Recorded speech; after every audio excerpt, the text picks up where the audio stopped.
I mean, figuring out how to charge and how much to charge are very important things for your business that most people absolutely fuck up. I'm just going to throw it out there. Just going to drop that bomb to start this episode. You're probably messing this one up. So, I think that's a good topic to break down today, boys. So, when starting a business, you have a couple of things at hand. And at the end of the day, it's all about making money, making income, right? Like I need to charge a certain amount so I can pay all the bills, do all the things I got to do, and I got to make money. And a lot of people don't necessarily start out with the end in mind. At least that's what I find. And it turns into this whole, I'm going to start charging what everybody else is charging because that seems to be what's accepted. And I'll go down that road. And I'm not saying that that's bad, because you should do some research. You need to understand the value you provide. But there's going to be a couple of things that you want to think about as you do this. So we'll kick this one off. This one's going to be a good one. Strap in, grab your notepad, get ready to take some notes. Make sure you're ready for this one because it's going to help you build your business. Andrew, how much do you charge for coaching? So right now I do concierge level health coaching and I'll charge anywhere from $1,000 to $2,000, depending upon what is needed inside of that relationship. So I've gotten away from charging per unit of time, which, most people will start doing. How do I value my time? And then as you start to become more sophisticated and as you transcend out of the individual coaching as much, freeing up your time, you have to now figure out what is my time worth when I'm not doing the thing that is ultimately going to get me the highest return. So just some things that I think help me arrive at where I am right now, which is start small and kind of increase over time based upon the value, the competencies, the experience, and everything else that people tend to accumulate as they become more tenured in an industry or career. Okay. Okay. So you charge, we'll call it $2,000 per month for concierge level health coaching, overarching. You solve problems, Mm-hmm. remove obstacles, make life easy so that way they can have the highest likelihood of following through with whatever the plan might be. They just got to show up and just do the work. That's it. Not to worry Okay. about anything, not to order anything. Straight to doorstep. Mm-hmm. All right, Brandon, you run a DJ business. How much do you charge to DJ your standard typical wedding? Standard typical, I start at 1,500. And that's kind of like the base price for everything. And then depending on, extras or whatever other things like ceremonies, if I don't have to do a ceremony, I'll take off whatever it may be depending on that. But 1,500 for myself, that's what I start at. I think it's pretty competitive. I probably could charge more, and I guess I do. I guess I do charge more depending on the events, but yeah, it's a good number, I think. Okay. All right. Hmm. So just to throw this at you both, Andrew, you charge $2,000 for what somebody who doesn't know what you do, and I know what you do, so this is a slightly unfair statement. I could basically go to ChatGPT, probably get the free version, and actually get the same or similar information in my mind as to the information you provide, right? So I'm just that's a statement. Don't totally respond just yet. Brandon, you charge $1,500 to show up for 3 hours of time and push a button on a No. Spotify playlist. Okay, don't respond. Don't respond. This is outside perception of what's going on, right? It's funny. It's funny watching both of you squirm, wanting to go, no, that's not I'm what not I do. squirming. Just Brandon is.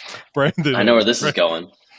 So from that perspective, we have this idea where, oh, I'm charging, or I could be charging too much money, or whatever the case may be, because something else somewhere else is probably cheaper and might solve the problem. So the first question, or the first thing that I'll throw out there, and I'll add to this just with time and business, but there's an external perspective of what you guys do, or what a coach does in general, right? So we're not necessarily here to break down both of your businesses, but I think point number one that we really need to make is it is easy to get confused on what somebody is actually doing. Andrew, you highlighted the idea of it's no longer about the time that you put in, but rather about the problems that you solve. Brandon, you wanted to jump down my throat and be like, no, bro, it's more than 3 hours and it's not a Spotify playlist. And both of you are accurate in some of those things. But I think point number one to break down is externally, there's a perception on what somebody does. As a brand new coach, as somebody who's trying to work through my pricing, there is a little bit of a challenge sometimes. We're charging perceived higher amounts, charging perceived dollars that maybe you don't have for this time or this perceived thing is a challenge. So, Brandon, I know you wanted to be like, no, that's not what happens. Talk to me around about the idea of making sure people understand what it is you actually do, because I'm willing to bet that the least important thing is pushing the play on the playlist that you've probably pre-built and spent hours making ridiculously awesome, minus the fact that people are going to at some point in time request certain things. So talk to me about like, hey, I'm Brandon, I'm a DJ, and here's actually what I do. It almost has nothing to do with just playing music. Yeah, and that's really how I've actually even broken down DJing, and actually why I do prefer doing weddings, lean towards doing weddings. I like doing all events, but it's really when you come down to it, when it comes down to it, is learning about how to talk and interact with people. Because I just did a wedding, and the DJ that well, I was at a wedding and I was kind of helping out with this one, and the DJ was like, I want to play this song because I'll just see what people like. And I was like, I don't, why? Why are you doing that? That's for yourself. And really, that's the thing that really differentiates myself with a lot of people in this industry, from what I've been told, is that I know how to read people and read a crowd and really understand what the couple is looking for. Because really any type of service-based nutrition coaching, DJing, and that's kind of how I ended up in both of these different industries. The common ground on both of those is just you got to understand the person in order to best help them. Because you could have the best playlist for someone, but if it's not the best playlist for the couple, then you failed at doing your job. And that's really where a lot of the time that I spend on for weddings is the pre-work, really getting an understanding of what the couple's looking for. I even try to understand what their audience or what their guests are going to be like, because if I know that there's a big group of people maybe coming from the South, even though the couple might be like, I don't necessarily care for country music, but I'm not opposed to it. And then I know for whatever reason, there's a lot of family coming in from Nashville. I'll probably throw in some country music there because I did my homework. I know that the crowd will also like it. The couple, if they're not completely against it. So reading the crowd, understanding what their wants and needs are really the things that I think really differentiates a DJ from just push and play and playing a good set to some people, to a DJ that's able to deliver a good product and service for the days that, or for whatever the event really is at the end of the day. So it sounds like taking away from that and really consolidating it, the most important thing for a DJ in this instance is to create the appropriate environment for everybody to have fun. Mm-hmm. And if you do that at a high level by being able to read the room, understand the guests, play the right music for all of the people involved to get them out of their, we've all been in that event where no one's dancing and it just makes you further not want to get up and dance and enjoy. And avoiding that at an event for DJ specific is obviously important. So as relate that to coaching, as relate that to interaction, it's not simply about, hey, I'm going to spend twice a week, 30 minutes a week working with you on your things, but rather I'm going to create an environment where you want to go participate, do the work. You're going to enjoy the workouts based upon what we talk about. We're going to make the appropriate adjustments to maybe your nutrition on things that you're bought into. I'm not just going to slap this thing on and say, hey, time to go eat all this stuff that I know you hate, right? And that sounds like, again, creating the environment where somebody wants to kind of participate and be a part of it is going to be a big key to that. And I think that's really important in anything you do, obviously. And we're talking about coaching here, but that has to happen. Now, Andrew, as you were talking, you brought up the idea of kind of outcomes and results more than necessarily time invested in. So maybe break that down a little bit more as well, because I think when people are coming up with their pricing strategies, it really revolves around, here's the amount of input it's going to take me to create said output, and that's how I'll charge. Which, to be fair, if you've never done it, you have no other way to measure.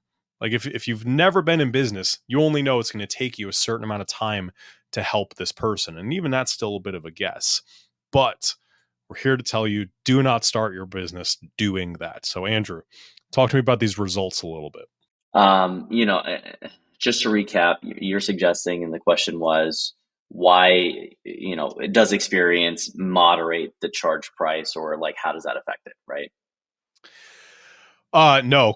How does creating the outcomes that Okay, got it. somebody wants? So I come to you and I want a certain outcome. I want to lose 400 pounds in 4 weeks, and you're going to charge Mhm. me a certain amount to get there. Yep. Yeah. So when you are thinking about the quality of outcome, you brought up a great point. A lot of times, people that are new to a specific project, because at the end of the day, all coaching is just project management. We're looking at time, scope, budget / resources, right?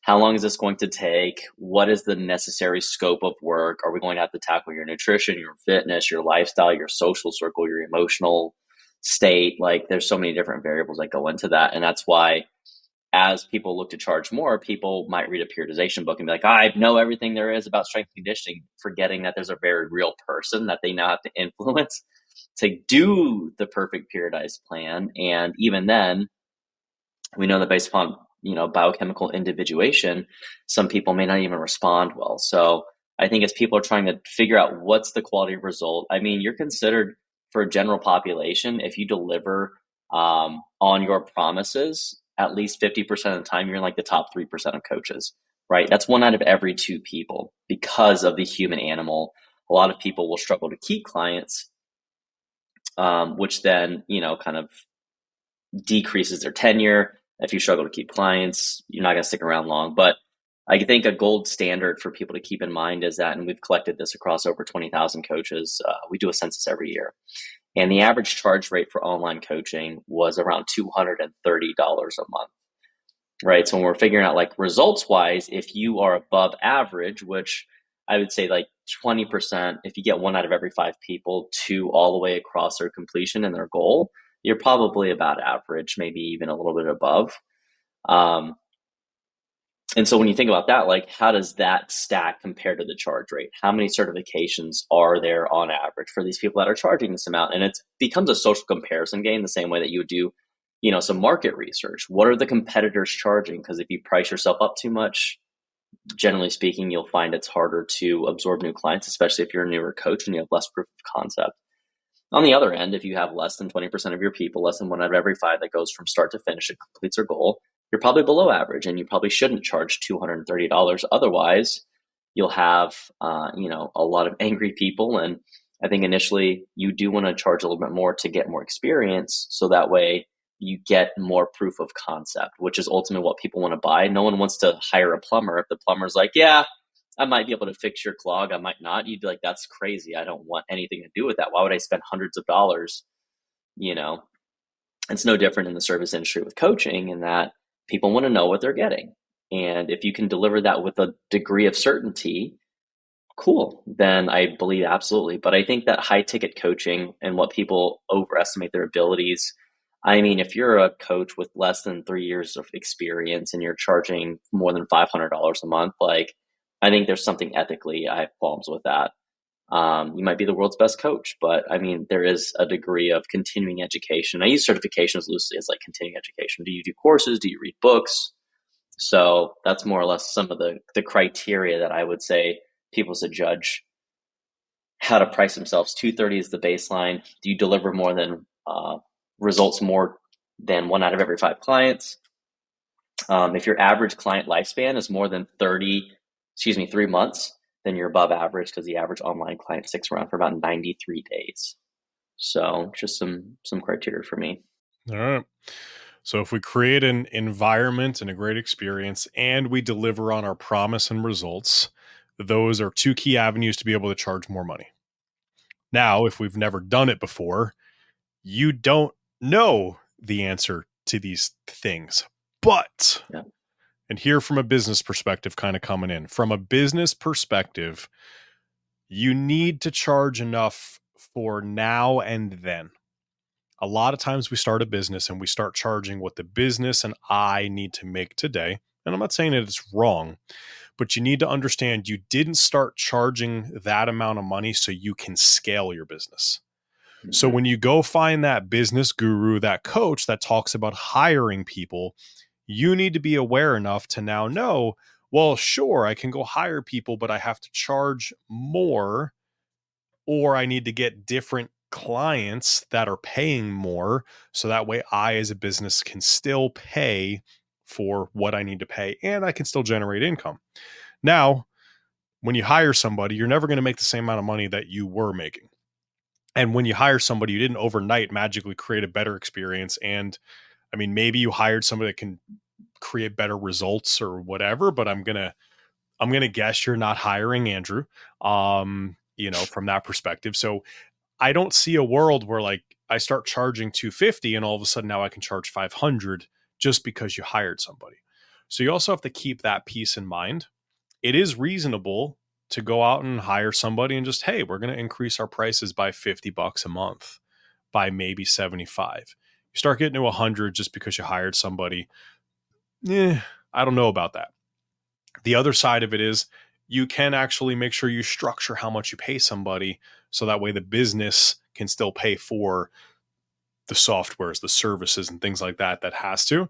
We're not going to break that down per se today because that's a lot of episodes to really talk about profit margins.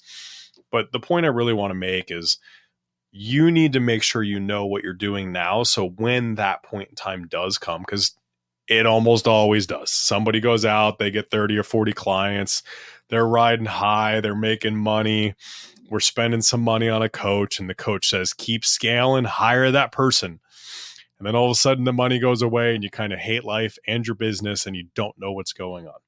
So this is that warning. But I'm going to throw a number out there just so we land on a number, just to kind of move past this. When you're starting out, I feel like $300 a month for services is probably a good, rough estimate, good, safe bet. $75 a week, a little over $10 a day is what somebody is going to be paying for to get some professional information. Now, if you don't do what Brandon suggests, create the environment, if you don't do what Andrew suggests with creating results, you aren't any better than ChatGPT. Because at the end of the day, that's it can do that. It can program fitness and nutrition for people for free. Very much so. So moving beyond that initial thing, when we think about perception, because, I'm going to charge this thing, but everybody outside of me and what I know thinks a certain way about it, right? So we're going to get back to Brandon. You just build that Spotify playlist and push play, bro, and you're charging somebody $1,500 for it. Feels really expensive. Talk to me a little bit about, the education, the actual work that goes into creating this environment, the back end stuff that people don't see. Because I show up to a wedding and I see that DJ for 3-4 hours, right? I didn't see the drive time. I didn't see the setup time, the breakdown time. I didn't see the interviews ahead of time. I didn't see any of that research. I didn't see any of that stuff. So talk about some of that stuff that does go into what's going on that sometimes a new business owner might forget about when they're trying to deliver on their promise.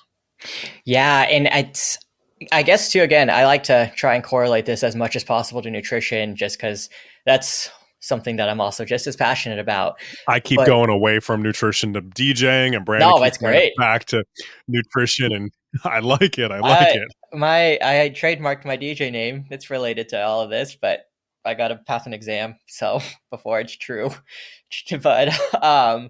But yeah, and it's data collection.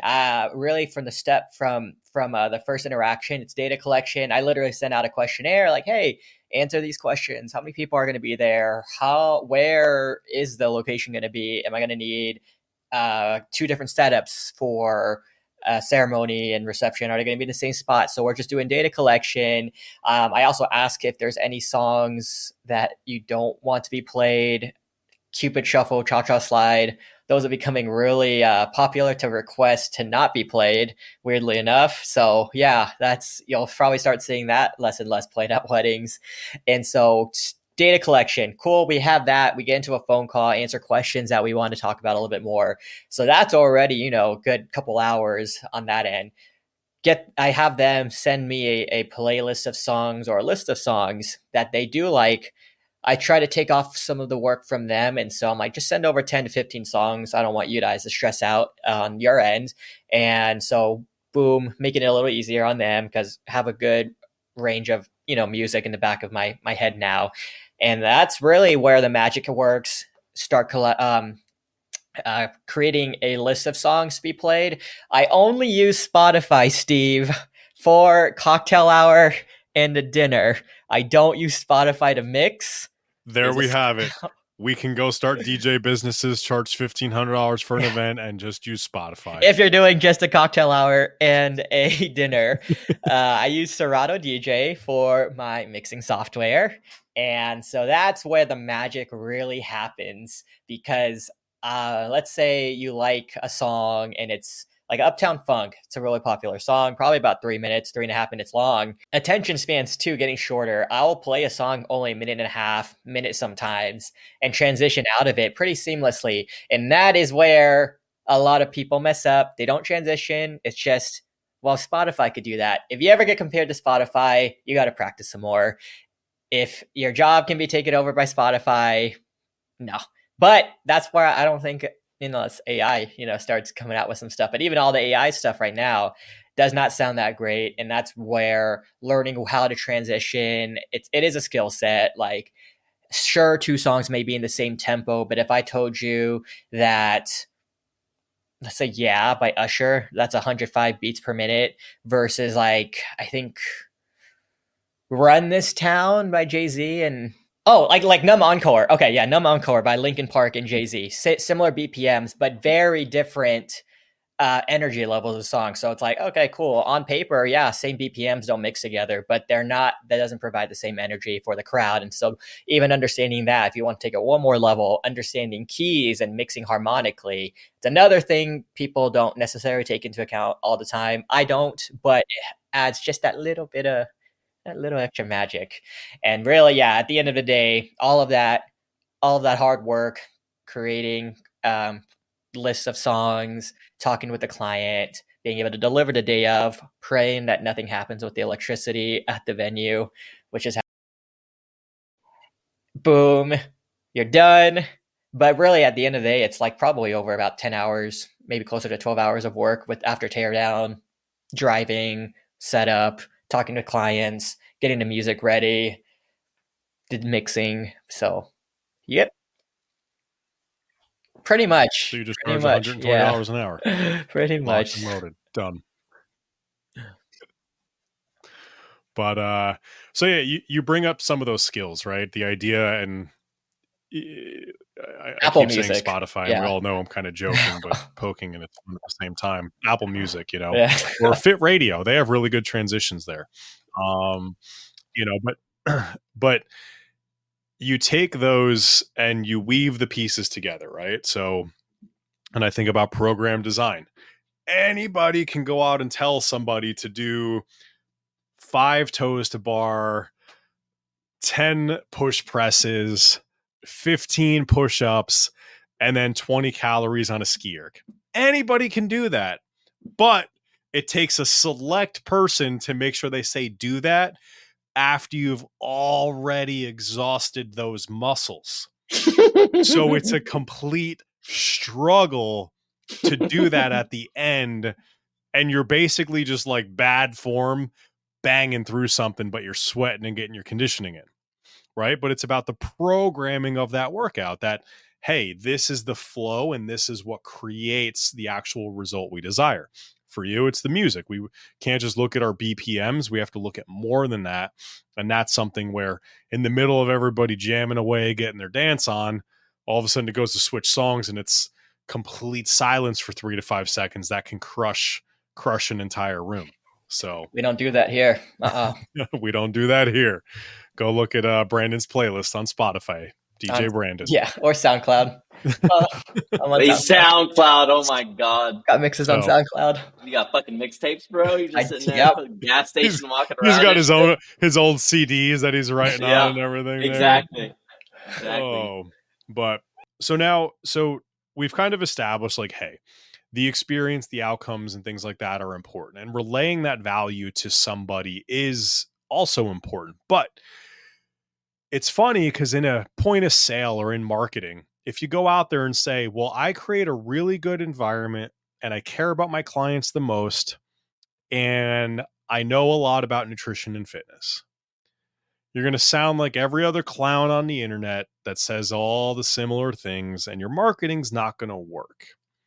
So we now need to start through how do we actually get somebody into our business, and what words do we use, and how do we transition from these more maybe marketing and salesy tactics and displays to actually like, hey, pedal to the metal, rubber to the road, here's what's actually happening. So Andrew, one thing I think that you've always excelled at, and this is the way that we would promote getting clients the most, is really referrals, which means we kind of beat the marketing and salesy kind of game a little bit because we don't even have to go down that road. We've already had somebody advocate for us.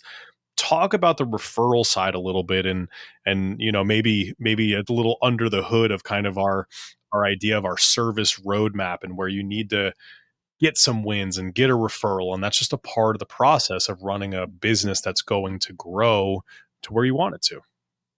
I think that breaking it into two easy to understand buckets for consumers, one, and coaches, either acquiring or building, or you're stabilizing and kind of working on retention. And so there obviously are two things that are both going to require time and attention. If you want to keep your clients, you kind of have to, spend more time with them, talking with them, engaging with them, checking up on them, delivering that critical, really high quality care factor to make sure that as you're getting to the outcome, the experience is one that's both enjoyable and, ultimately empowering. If it's enjoyable, if it's empowering, chances are really good that they're going to have a good time. They're going to feel successful, and that's going to, kind of propagate to eventually getting to their goals because they're going to want to stay aligned. But when we look at the nature of referrals, it's a very dynamic process. Got them. That I think a lot of people try to structure too much, right? I think that everyone's like, at this point, this is what we call an activation point, and it has to be here. And I think it kind of muckies up a lot of people that are trying to figure out when to solicit that referral. So with retention on the back end, we know experience, empowerment, education even plays a role in that, just getting informed. On the acquisition side, this is where the referrals kind of marry in between the two, because you're not directly out there doing, mailers or going and beating, door knocking or anything like that. So these people are currently in your service delivery process. So it's easy as you're going through to create what I like to call a light bulb moment, which is effectively where you create some kind of value that is easily recognized, and or your client comes in, for instance, and maybe you'd been working on decreasing their alcohol intake, and they come in on Monday and they're like, hey, I didn't drink, Friday, Saturday, Sunday. And you're like, well, that's crazy. And they're like, I feel so much better. And that would be one of those light bulb moments where now you've made a suggestion, they saw a very positive outcome, and they were pleased with that, even more enthused than normal. And that's usually where you start seeding in for people that have certain types of contracts that are length or time bound, the opportunity to potentially continue inside of that capacity. No one wants to leave the party while it's good. Everyone probably does when they start getting tired, when they're no longer as committed, when it's no longer new and it feels kind of boring and mechanical. So you're just trying to create those high notes during the coaching experience, which is why having such a high touch framework, not necessarily for everybody, because if you checked in with me every day, I'd just get really annoyed. Some people really like that though, but doing that in the way that's supportive of the client's autonomy, I think is one of the best ways to then create a fertile ground for them to say, hey, this is amazing. You say, hey, do you know anyone else that would have a similar experience, that has the same values that you would think would benefit from this? And it really is just that simple. And they're like, yeah, oh my gosh, I'd love to. And that's the bridge conversation. If you ask for a referral, and I know there's different schools of thought around this, some people say within the first week. I'm not a big fan of that. People are generally excited. So sometimes that can lead to like an emotional type of experience versus one that's truly based upon the quality of your competency and the delivery of the experience. So sometimes you might get someone that might not truly be aligned with how you want to coach and deliver inside of that first week, which is why I'm less apt for that. I'd prefer to solicit someone at the 3-6 month mark in general, once they've seen some meaningful progress. Yeah, I mean, I think there is that emotional high mentality when somebody signs up for something, and it being a quote unquote ideal time for them to refer somebody to you. And I think that that's loosely an accurate statement. But I'll say what I believe the big difference is when somebody's been with you for a week and they go, hey, friend, you should go do this thing. And friend goes, oh, well, tell me more. They're going to go, I don't know more. But, and for me, the way that I would normally suggest it is going through, I'll say choreographed, but again, it needs to be as specific as possible per client. But you go through this realm of, I'm going to get people to get some quick wins. And what are those quick wins that are not just for the sake of the quick win, but it makes sense for them to get there? Once you get them to get a quick win, if you can get there in 30-ish days or less, maybe, or stack a few up, that becomes the appropriate timing where, hey, we've been able to accomplish A, B, C, 1, 2, 3, look at the assessment, whatever it is, thing. Is there anybody else that I can help? Now, when they talk to that person and go, here's what I love about it, here's why I like it, here's why you should do it too, that conversation becomes a little bit better off for you, where now you don't have to really worry about, again, that marketing and sales side of things. Again, I do think right away, week one, yeah, it makes sense. They're just not out there selling for you. So my true opinion is, while you may get a few less referrals, you're going to convert more of those referrals on the back end after some of those winning moments. Would be my color to add what you said there, Andrew. So yeah. Now, we've talked a lot about the kind of ideas, right? And how do we put it out there, the referrals, and talking about getting people to know what we want. When somebody comes in and says, hey, I want a coach. Hey, I want a DJ. Hey, I want something. They usually have become aware of their problem, and they are likely aware that you have a solution for them, and you've probably spoken to them in some way, shape, or form. A lot of times we think about, how do we relay what it is that we do, and we go out there and we just continue to create relationships.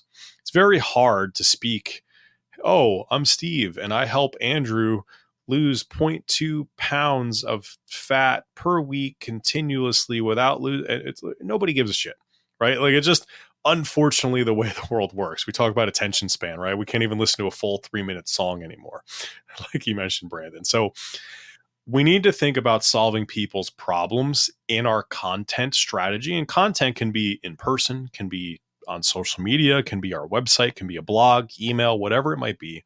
But we need to talk about how we help people solve their problems. And that's the way we put those things out there. Nobody really cares about the how, though. That gets too technical, and that ultimately is why they're hiring you to begin with.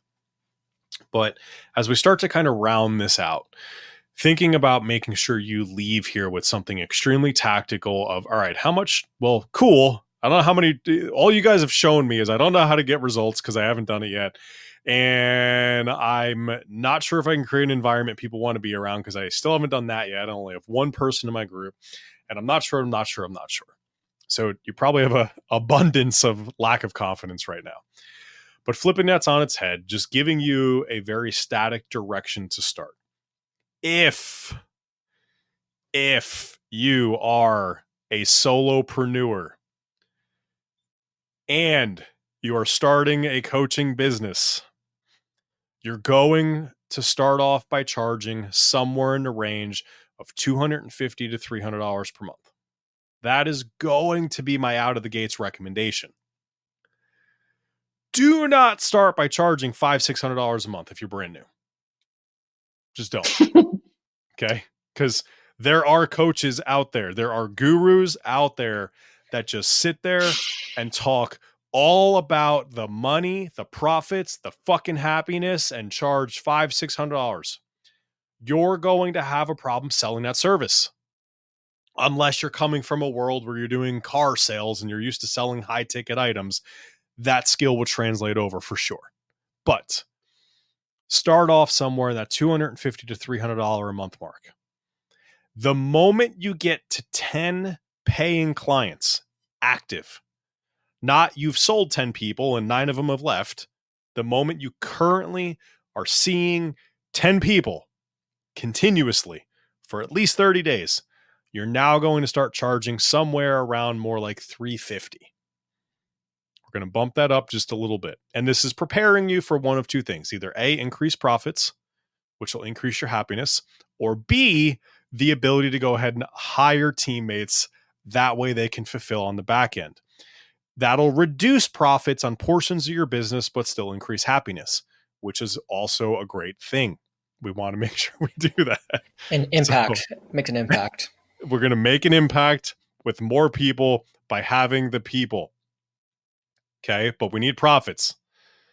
So that's going to be the starting ground. If you've been in business for a good period of time, if you have history and data showing you create results, and not like, oh, I got somebody to lose 20 pounds in 2 years, like reasonable timeframes, people are happy, they're giving you higher customer satisfaction or net promoter scores, things like that, then I think we can start toying around with the idea of over $400 pushing $500. Now, above and beyond that, I think we need to start exploring some type of concierge level coaching where things are going to show up at my door. My wearables, my food, my supplements, my lab testing, all of those things. But you also need to know what to do with them and how that's going to impact the programming. And it's going to make sure that their lives are easier. So if you save me time from having to go food shopping, I will pay you more money. If you're saving me time from having to go to the gym because I now have this thing at home, if you're saving me time from having to write in a journal every day because I'm wearing a thing that reports on me, if you save me time, we can start stacking on above and beyond kind of that $500 mark. These aren't absolutes, but I'm just kind of giving you some spots in the road that I think we should really be thinking about. Starting out 250, 300, increase to 350, maybe pushing 400. We're really getting results. We're doing a good job. We have some history, some data, pushing that 500. Now above and beyond that, concierge, and you're going to remove obstacles in the other parts of my life. Okay. All of those things, if done well, will give you an appropriate amount of profits. Because if you're a business coach touting 90% profits in your business, I'm going to ask you, are you charging too much? Are you pouring back into your people enough? Or are you underpaying your team? Okay. If you're getting 90% profits, I'm curious. Now, small business, doing your thing, couple of clients, 90% profits are not out of this world. But don't tell me you're running this massive multi-million-dollar a year business at 90% profits, because I'm not sure I believe you. But with an appropriate amount of profits, we'll have a high level of happiness. We're not going to get burnt out. We're going to love our business. And all the things that we did this for are going to make sense, and it's going to work for us. So, gentlemen, any last words that you want to contribute to the charging thing? Do you guys agree with those numbers? Because we didn't talk about that ahead of time. I just kind of wanted to throw some things out there so we had a little bit of something tactical to walk away with. Yeah, I think that starting out, the only thing is if people don't have a formal sales training, they don't know it's their marketing, and they're worried about where they're going to get their next person that's even going to inquire. I think reducing that behavioral barrier as much as possible, whatever it takes to collect the first dollar. So, there's a lot of different charge rates and a lot of different ways to increase and caterpillar your charges up. I'm always a big fan of like every 2 to 3 increase it, $50. Take the first two at 50, take the next two at 100, take the next two at 150, take the next two. And because the last thing I think a lot of new coaches struggle with is getting a no, especially when they're early and they're trying to prove to themselves that they have a meaningful sense of I can coach when no one wants to engage, no one wants to participate. I mean, there was even a model of billing that people suggested where you offer, someone $1,000 activation fee, and then you charge them a monthly on the back end of that. I think that a lot of rookie coaches are going to really struggle with selling 250 because they've never either, and this is kind of crazy to me too, one of the fastest ways to feel confident in your charge rate is to go out and shop other coaches and actually go get coached, because you'll see what they don't do and you'll see what you bring to the table, and it'll actually make you feel better about charging that rate. But if you've never charged, like, again, charge whatever you think is going to allow you to get your first 3 to 5 people in the till, so that way you can start using them for marketing, and you can also start to build some confidence in your own systems and kind of tinker with that. Um, and that's so variable. So that's where I don't really have an opinion one way or the other. I mean, I actually wouldn't disagree with what you're saying. And I would say kind of the context there is getting over that ability to sell your services for the first couple of times, right? Like, yeah, I think if we have an established ability to sell to some extent, we're not talking anything there, that 250, 300 is probably where I would like draw that line in the sand. But if you're straight up brand new and this is literally the first time you're pitching your services, it's more important to get somebody to say yes and somebody to start delivering service to get feedback than it is to get the extra $150, $200. So I would say that, what you're saying out of the gates, if somebody was coming through our mentorship or working through our empowered kind of education portal, I do think that, hey, you've never done this before, go out and sell your first people at 50 or $100 a month. And I think that that's the appropriate first step for your first up to 3. Let's go get 3 yeses, and then we start increasing from there. So I will change my prior statements to support what you said there, Andrew. Thanks for not tearing me apart, though. No, I mean, like, you have so much more business experience and, running multiple facilities and stuff. And I think that, that's always a very valuable perspective. So, 250 is a good settling point, I think, for people. And considering that the average coach can handle anywhere from 25 to 35 clients before they want to pull their hair out, that's kind of the target where you start playing with your numbers a little bit. At 500, at 3, what is it? 500 at 30 clients is what, 15? Yes. 15 grand, right? Do you look at 250 times 40? That's 10K. All right, so you kind of start playing around with the numbers a little bit, and it's like, okay, well, the question then becomes, again, how do you ethically justify your ability to charge that? And that's where it always comes down to, it's like the nurses, actually. Did you hear about this? I'll leave you guys with this. There's a university that was licensing nurses. They were not an accredited program, and I think they were just pushing these graduates out into the labor force as board certified nurses, or whatever the credentialing is. It came up like 5 years later that this was not a legit program. And so all that licensure stuff, and I don't know the quality of the education or anything like that, but I mean, they didn't do a real program. Like, what should they be able to charge the same as a regular nurse that has gone through all those steps, and has that experience and stuff? So, that's where I always kind of juggle it back and forth. If you're better than average, charge more than average, right? If you're worse than average, don't charge average. Cut your teeth a little bit. I think that is an important part of developing as a coach is, being mildly undervalued. And it's oddly enough one of the fastest ways to get over imposter phenomenon, which is, I don't feel like I'm good enough. Well, then charge less. If you charge less, then you'll feel like you're doing too much. And then you'll start to justify, I should be charging more. Or you go see what other people are doing. And that's what I did. And that's why I started charging what I started charging. So one person promised me a 5-minute Loom video as a check-in once a week for $1,000 a month. The person wasn't even that great. They were giving me like fucking general macros shit. And I won't put this person on blast, but they were a celebrity, and like that's what people ultimately pay for is access to someone. So just make sure that you're actually getting a good quality education, you're empowered in your experience, and you do the same thing for your clients, and that's where you can really charge, a very, very comfortable wage for how much time you're spending with that person. And that's this. It's interesting. Just to wrap this up, when we go through our blueprint, a lot of really building out like what is it that we do, what does that journey look like, who do we serve, why do we serve them, what does service delivery actually look like, breaking down those pieces and components. But on the back end, we also do break down some of that like actual legit boring work and build the business plan and put the revenue modeling there, and you get somebody to actually ask you questions of, does this make sense? Are you doing all this work to make $7,000 top line after spending and margins and whatever? You might bring home $50,000 a year. Oh no, that doesn't make sense. Okay, cool. Let's fix it now before we're, not able to pay our bills and we actually do this thing and target where we need to make. Oh, okay. Right. And that's where just putting those things on paper and working through them and having somebody else really look at them with you help you build that right plan. Are you a person that can start at $250 a month? Maybe. Are you a person that should start at $100 a month? Maybe you can go, you've been there and you've already done a lot of these things. You've never done the exercise, and $495 is the right number. We don't know until we do the work. And that's where just putting those things together has helped people. So, but all right, boys, this was a good one.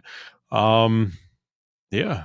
Outside of that, if you guys have any other questions, pricing, you're interested in learning more, comment below. Obviously, like the video if you got some information out of this. Subscribe to the channel so you know when we're putting some other things out there.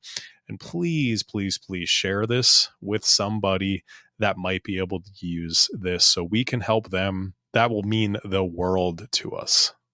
Thanks, guys. Next time.